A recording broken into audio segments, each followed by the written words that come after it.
Hey guys, and welcome to another video.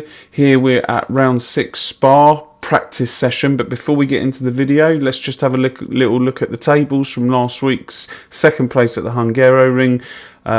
We move 31 points clear from Rick, 45 clear from Idrasnop, and 54 clear from Kukip. My brother there on 199 points, gone up 2 positions, only 39 points away from GT Devious. So this table looks like it's going to change in the next few races.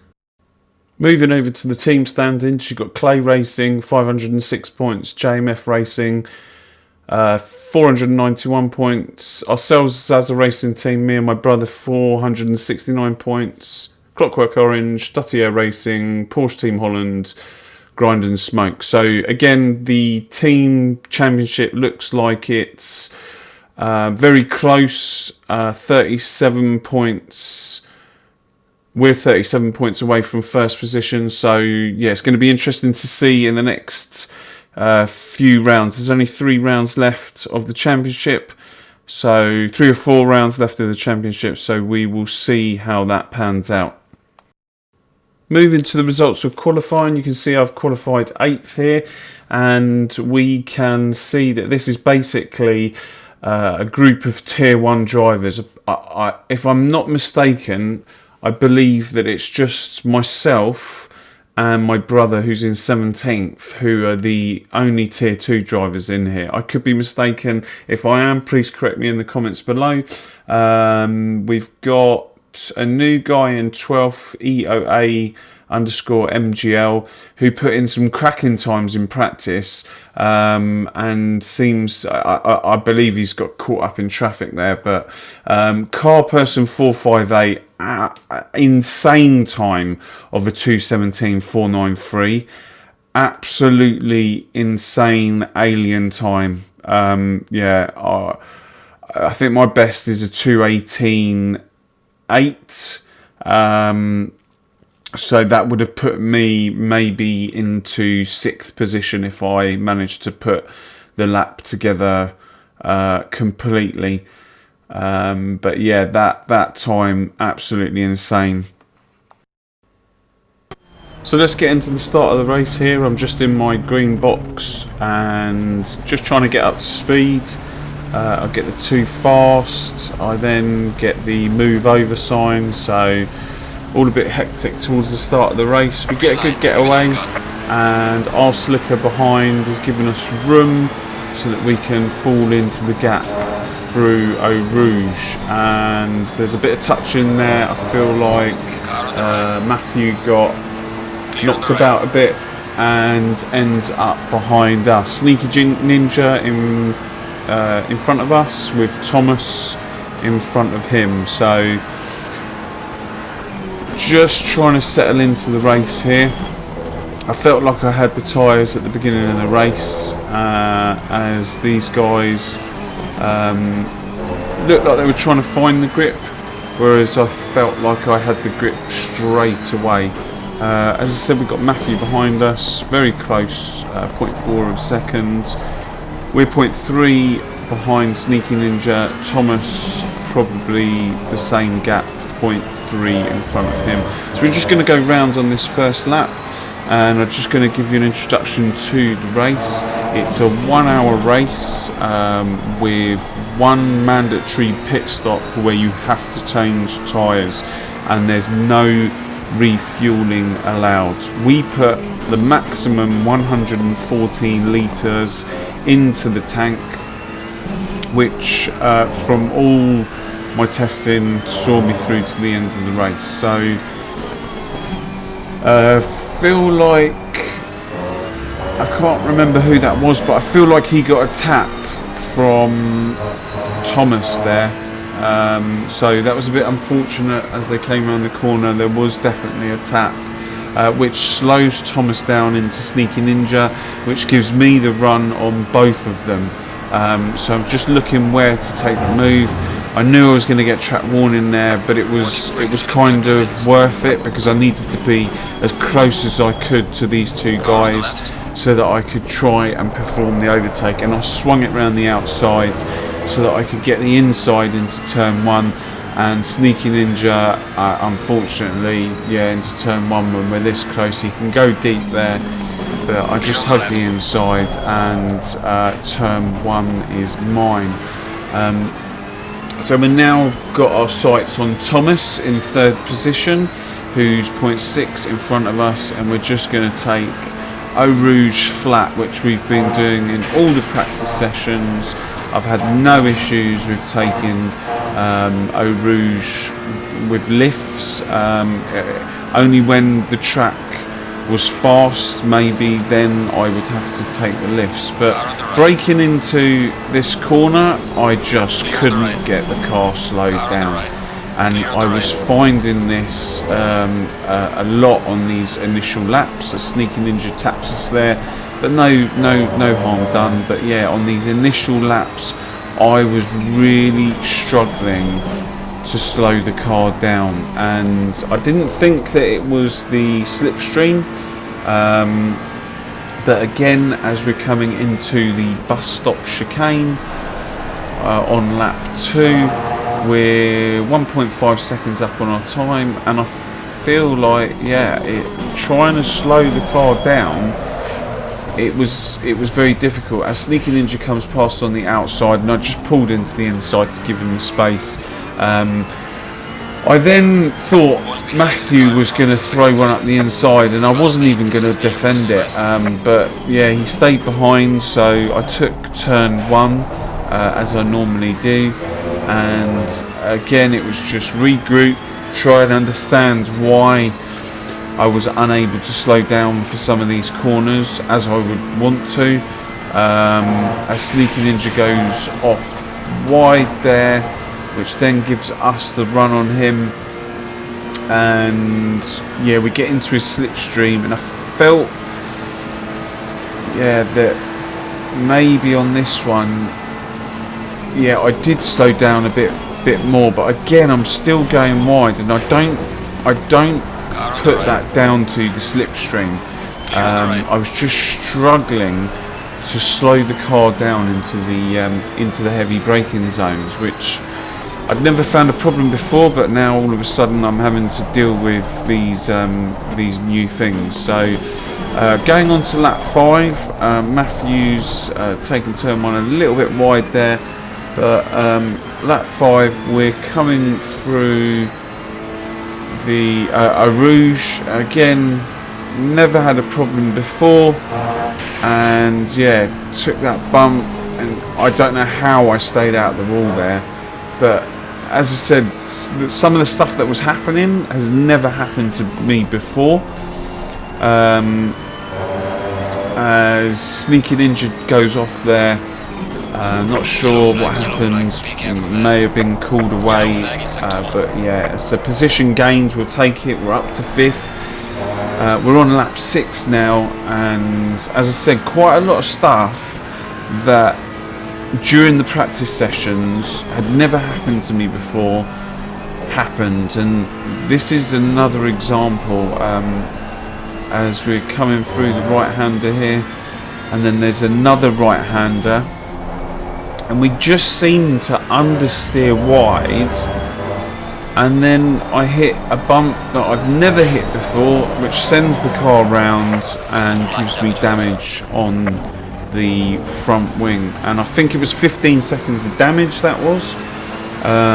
But yeah, you can see the bonnet flapping, and as we basically continue that lap to see how much time we're losing. But yeah, we're down in the 26s, and there's no what, that's 6 seconds off where I should be per lap. So we come into the pits 10 minutes early. Yeah, the obligatory car that's in the way on the way into the pit stop for a mark straight onto the jacks, and yeah, we're a lap down. Esfel and Thomas are now closing in on me, and I look behind, and it's just a case of, yeah, I have to get out of it. I'm a lap down. It's unfortunate. but there's no way that I'm getting involved in the leaders race through all the twisty sections. So it's only lap 8, and yeah, so we're concentrating now. We've got fresh tyres on, and Thomas goes off wide there. So we just head down, try and get past him and try and gap him as well, because what we don't want is for him to catch us up and then for us to have to let him by again and lose time. So moving on to lap 11, and we are going through a Rouge flat, and we've caught up to Dundee, who's coming out of the pits now. So we managed to take him on the Kemmel Straight, and we move up into 9th position. It's just a case of damage limitation here now as we catch up to Halofen, and yeah, we're pretty much all over the back of him straight away. We're up on our time, probably could get a 2:19 on this lap, but we're just looking for the overtake, but at the same time we're not looking to just throw it into him, but he goes off wide there, which gives us the run. He takes this narrow, and I have to lift because there's no way we're both getting through there. So yeah, we're just looking for the opportunity. He goes in to the inside, which leaves him without the traction through the hairpin, and yeah, we're just gonna keep going, and I feel like he takes turn 1 wide, which then allows us to go through on the overtake. I think he thought that I was too close to him, but I had everything under control. So moving on to lap 14, and yeah, we can see a dry line appearing, and I'm not sure if at the beginning of the race maybe that's why I couldn't get the car slowed down, but yeah, we're going through flat, and I think this is my fastest lap of the race. The sun's coming out. Yeah, my delta's on fire here. We're already 3/10 up, and that just comes down corner after corner. Yeah, we're already half a tenth up as we come down into Lecombe, and yeah, it's just a case of keeping it between the lines, doing what I've been doing in the practice sessions. We're just going to take you through this. I believe this is my fastest lap of the race, and we're just like, we can see the guys behind, and we're just trying to do damage limitation here, and yeah, we're feeling really confident, taking the car through the left-hander, looking up into the distance, braking underneath the bridge, through the right-hander. The car felt beautiful. It really felt balanced for what I wanted. The only problem that I was having, which I didn't have before, was these bottoming outs, and I'm not sure if the track is different with more cars on track, but yeah, we're almost a second up now, doing qualifying times with 44 litres of fuel. So I was feeling really good, although I didn't want to take the complete and utter life out of the tyres, because I'd come in 10 minutes early, so I was already, what, 4 laps, maybe 5 laps. These tyres are going to be ending up doing at the end of the race more than I wanted to, and 5 laps is quite a lot when you get to the end of the race after 40 minutes. So we just put our fastest lap of the race in, 2:19.674, coming past the pit straight, absolutely confident in our ability, and then we go through Eau Rouge, hit a bump, hit the wall, and we're back to square one.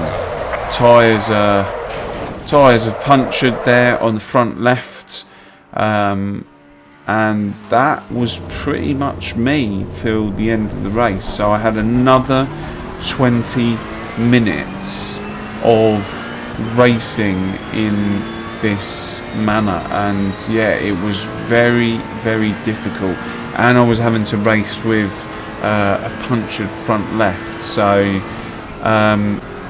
but there's still one more twist to this story. On the final lap of the race, we realised that Esfel had started his final lap. So if I went across the line, I didn't have enough fuel to complete the next lap. I would have run out of fuel, which has again never happened to me before. And car number 177, who's in 8th position, was only a few seconds behind Esfel, and he backed off because he was much closer than this. So I just had to wait at the line for Esfel to come through, and then just try and get it across the line before 8th took that position away from me. So there was a lot to learn in this one. As we move on to the results, and yeah, Esfel come in first. That EOA MGL, as I said, he was rapid in practice, and I think he could have won the race. Buccio in third, and myself down in 7th, and well done to my brother, who came up to 9th position. He was starting right at the back of the grid, and his philosophy is brilliant. Just stay out of trouble, complete the race, and look what you can achieve. Whereas in my case, unfortunately, I got into trouble that I'd never been in before, and yeah, unfortunately, we have paid the price. Hopefully that doesn't happen in the actual race for the championship. This was just the practice, because if it happens in the championship race, yeah, things are going to get opened up, and this is where it's going to happen. I feel confident at Zolder and the other races, but this one, my confidence has now just taken a hit. But guys, if you like the content, again, please hit that like button, hit that subscribe button to get notified of when all my content's uploaded. And thanks very, very much for watching this far into the video, and I will see you for the race.